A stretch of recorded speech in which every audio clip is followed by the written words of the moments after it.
నీ మనసులో చోటిస్తావా? నీ మనసులో చోటిస్తావా పార్ట్ 7 అండి. ఏమైందమ్మో నడవకుండా అలా ఆగిపోయావు అని అడిగాడు వరుణ్. అతని వైపు చూసి ఏం లేదు అంది నేత్ర తల కిందకి తల కిందకి చేసి నడుస్తూ. ఓ ఎందుకు? చూసి నడిస్తే ముందు ఏముందో ఎలా తెలుస్తుంది? ఏదన్నా తాకి కింద పడితే తల బొప్పి కట్టిద్ది అన్నాడు వెటకారంగా అరుణ్. పెదవి విరిచింది నేత్ర.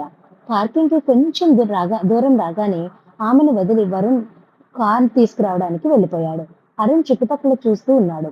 మహర్షి ఇంకా అక్కడే ఉన్నాడా లేదా అని తల వెనక్కి తిప్పింది నేత్ర. లావణ్యని హక్ చేసుకుని ఉన్నాడు మహర్షి. అమ్మయ్య అనుకుని అరుణ్ వైపు చూసింది. విజిల్ వేస్తూ వెళ్ళిపోయే అమ్మాయిలను చూస్తూ ఉన్నాడు.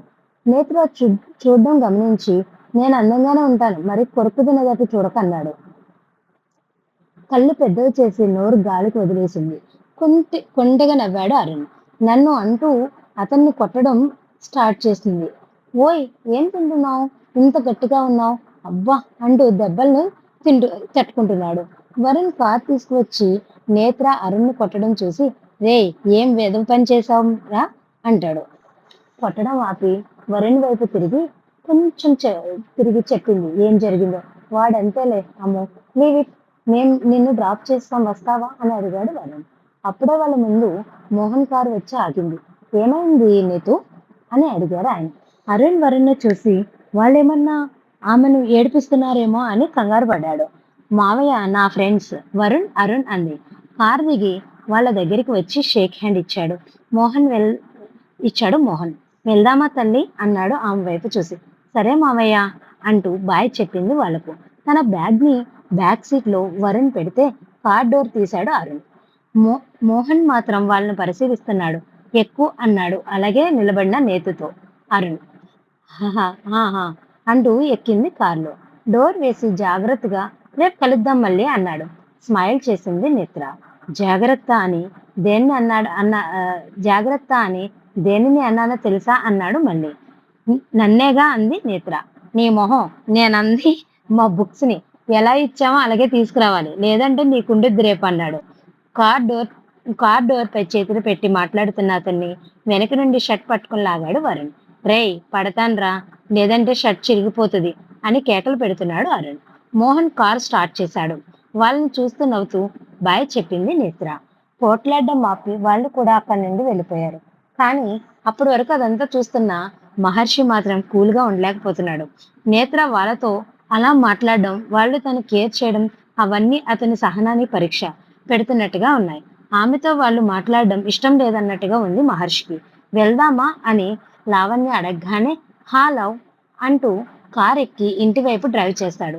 భవిక ఎక్కడా అని అడిగాడు లావణ్య. ఫ్రెండ్స్తో బయటకు వెళ్తా అని చెప్పింది. మరి నువ్వు వెళ్ళలేదే? నువ్వు ఉన్నావుగా బావా అంటూ నువ్వు ఉన్నావుగా బావా అంటూ ఇంట్రెస్ట్ అనిపించలేదు అందుకే వెళ్ళలేదు అంది లావణ్య. తన బుగ్గలు నిమిరాడు మహర్షి. లావణ్య అతనిపై అంతగా ప్రేమ చూపిస్తుంటే హ్యాపీగా ఫీల్ అవుతూ డ్రైవింగ్ మీద దృష్టి పెట్టాడు. ఏరా నీ ఫ్రెండ్స్ బాగున్నారా చలాకీగా అన్నాడు మోహన్. అప్పటి వరకు ఊపిరి బిగబట్టి కూర్చుంది నేత్ర. అబ్బాయిల ఫ్రెండ్స్ అంటే తిడతారేమోనని. మామయ్య మీకు నా మీద కోపం లేదా అని అడిగింది. ఎందుకురా కోపం అన్నాడు. మరి వాళ్ళు బాయ్స్ కదా మామయ్య అందుకే నాకు కొంచెం భయం వేసింది మీరేమంటారేమో అని.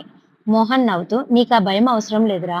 స్వచ్ఛమైన ఫ్రెండ్షిప్ అనేది జెండర్ అనే తేడా లేకుండా ఉంటుంది. వాళ్ళు నిన్ను కేర్గా చూసుకుంటున్నారు. ఆడపిల్లలతో ఉండాలి అంటే కుదరదు. ఫ్రెండ్స్ ఎవరైనా కావచ్చు. నా దృష్టిలో ఆడ మగ అనే సంబంధం లేదు అన్నాడు మోహన్. థ్యాంక్స్ మావయ్య అని నవ్వింది నేత్ర. కార్ని ఇంటి దగ్గర ఆపి పదరా అన్నాడు బ్యాగ్ తీసుకుని. ఇంట్లోకి వెళ్ళగానే అక్కడే కూర్చుని ఇందిరా గారు అడిగారు ఎలా ఉంది తల్లి కాలేజ్ అని. ఫ్రెష్ అయ్యి రాని అమ్మ అప్పుడు చెప్తుందిలే అంటాడు. వెళ్ళమన్నాడు నేత్రని. ఆమె రూమ్లోకి వెళ్ళగానే నేత్ర మొహంలో ఆనందం కొట్టొచ్చినట్టు కనిపిస్తుంది. కార్ని ఏమంటావు మోహన్ అని అడిగింది ఇందిర. తనకు అక్కడ ఫ్రెండ్స్ దొరికారమ్మా అదే కారణం అయి ఉంటుంది. నువ్వు కూడా రూమ్లోకి వెళ్ళు. ఇప్పుడు మహర్షి వస్తాడు. తనను ఇక్కడ చూస్తే మళ్ళీ ఏం రచ్చ చేస్తాడో. నేత్రని బయటకు రానివ్వకు. నువ్వు ఎప్పుడు తనకు తోడుగా ఉండు అని చెప్పి పంపించాడు ఇందిరగారిని. ఆమె రూమ్లోకి వెళ్ళడంతోనే ఫ్రెష్ అయి వచ్చిన నేత్రతో ముచ్చట్లు పెట్టసాగింది. నేత్ర తన కాలేజ్ విషయాలు తన ఫ్రెండ్స్ విషయాలు అన్నీ చెప్పుకుంటూ వస్తుంది. మనవరాలి మొహంలో కనబడుతున్న సంతోషం ఎప్పుడు ఉండాలని కోరుకుంది ఇందిర తన మనసులో. కారుని ఐస్ క్రీం పార్లర్ వైపు తిప్పాడు మహర్షి. వావ్ బాబా, చాలా థ్యాంక్స్, నేనంటే నీకెంత ఇష్టమో అంటూ సంతోషంగా చెప్పింది లావణ్య.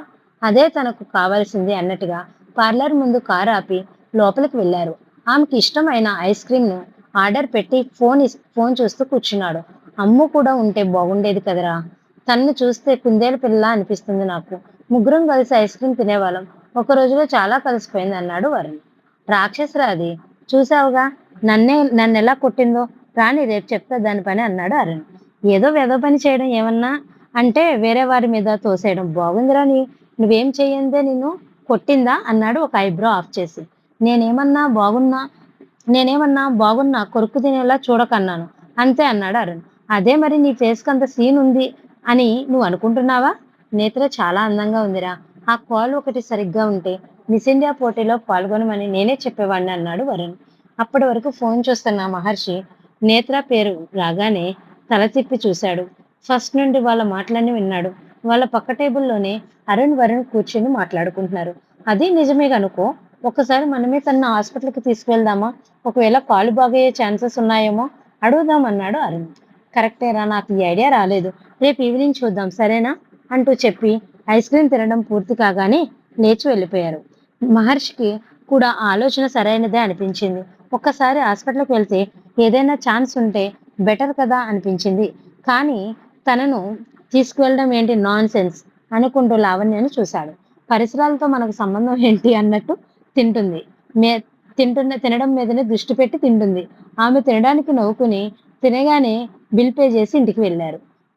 ఏమే ఏమై ఏమయ్యాయో కూతురు వెళ్ళిపోయింది, దీన్ని చేతిలో తిట్లు తప్పాయి అని సంతోషంగా ఉన్నట్టున్నావు అంది పార్వతి భగత్ గారిని. నా మనసులోని మాటలు భలే చెప్తావు అన్నాడు తినడానికి కూర్చున్న భగత్ కంచం పెట్టి అందులో అన్నం వేస్తూ. మరి నా కూతురు చదువు గురించి ఆలోచించలేదా నువ్వు అంది. తనకేమైంది, ఇంకా 2 సంవత్సరాలు ఆగితే డిగ్రీ అయిపోతుంది, ఆ కాలేజీలోనే చదివేది అన్నాడు భగత్. లేదు, అదేమో పట్నంలో పెద్ద పెద్ద కాలేజీలో చదివితే నా కూతురేమో ఇక్కడ చిన్న పల్లెటూరులో చదవాలా? కుదరదు. నా కూతురు కూడా పెద్ద పెద్ద కాలేజీలో చదవాలా అని మొండిగా పట్టుపట్టి కూర్చుంది పార్వతి. అక్కడ ఎవరు ఉన్నారని చిన్నదాన్ని పంపిద్దామంటావు అంటున్నావు? ఇంకెవరెవరున్నారు? మీ బావ ఉన్నాడుగా, ఆ దరిద్రదాన్ని పంపించారుగా, నా కూతుర్ని కూడా పంపించండి అక్కడికే అంది. పార్వతి అంటూ కోపంగా కంచం మీద నుండి లేచి, దరిద్రం అని నువ్వు నా కూతుర్ని హింసిస్తున్నావు అనే నేను తన్ని అక్కడే పంపించాను. ఇంకోసారి దరిద్రం అంటే బాగుండదు చెప్తున్నా అంటూ తినకుండానే వెళ్ళిపోయాడు. ఏంటో ఉన్నమాట అంటే ఉలికెక్కువ అంటూ ఈయన గారు తన ముద్దుల కూతుర్ని చంకనే ఎక్కించుకుంటున్నాడు. ఎలాగైనా నా కూతుర్ని కూడా అక్కడ పంపించాలి అని ప్లాన్ చేయసాగింది పార్వతి. ఎందుకమ్మా, తిన్నాక మాట్లాడవచ్చు కదా, చూడు నాన్న తినకుండా ఎలా వెళ్ళిపోయాడో అని బాధపడింది త్రిశూల. ఊరుకోవే, ఆకలేస్తే బయట ఎక్కడైనా తినొస్తాడులే, నువ్వేం అంత బాధపడాల్సిన అవసరం లేదు, రా తిందాం అని ప్లేట్లో అన్నం పెట్టసాగింది. నేను నాన్న వస్తేనే తింటాను అంది త్రిశూల. అబ్బా, మీతో చస్తున్నానే, నీకేమో మీ నాన్న అంటే పిచ్చి, మీ నాన్నకేమో ఆ దరిద్రం అంటే పిచ్చి, మీ పిచ్చితో వేగలాగా చస్తున్నా.